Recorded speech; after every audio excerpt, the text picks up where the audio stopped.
Well, across the state this month, Texans are celebrating Texas Writers Month, a great time to support local writers and authors with book signings, readings, and events all across the state.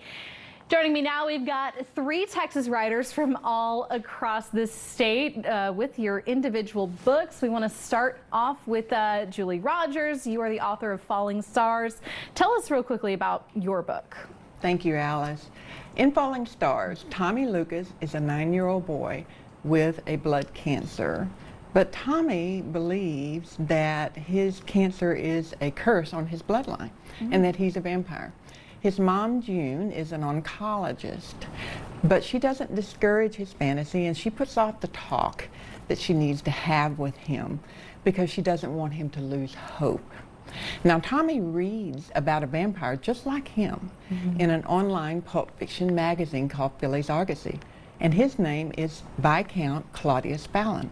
Supposedly, Fallon traveled from Cardiff to the United States, specifically to Eureka Springs, Arkansas, Norman G. Baker's Cure for Cancer Hospital, to cure his own congenital leukemia. Wow.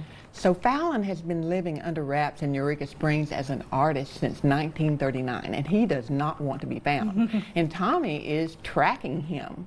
So ultimately, Fallon must decide whether or not he will help Tommy or risk falling in love with June. Well, you're going to have to read the book to find out how that storyline turns out. It sounds really fascinating. Lynn Forney, the author of Choosing Survival, tell us about your book. My book's a memoir. I was attacked when I was 21, and it chronicles my healing journey. And my hope is to give others hope and inspiration to share their stories as well, because I know that's how we heal. If we heal ourselves, we can heal each other and, choose to move with love. That's mainly what it's about. And then real quickly, your choice to write about something so personal, how did you ultimately decide that that's something that you felt compelled to do? I really had to move through a lot of fear and insecurity and worry that, is this the right thing to do? But ultimately, I do believe that if we heal through sharing our stories, and we relate to each other that way as well.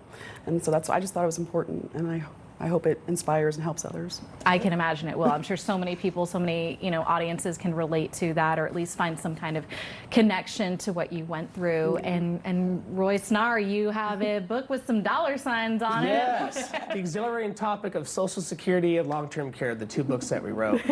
And it comes from passion. When I was younger, we lost everything, and the only source of money that we had was a Social Security disability income check. So I was very passionate about how this actually happens. When I got older, I started studying finance and became a national Social Security advisor and a long-term care specialist to help people all across the country get the most out of their benefits and how to protect their assets.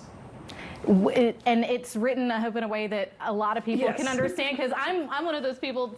Explain it to me like I'm 5, sure. Right? And that was the whole mindset behind the book, because there's over 100,000 pages on Social Security's website.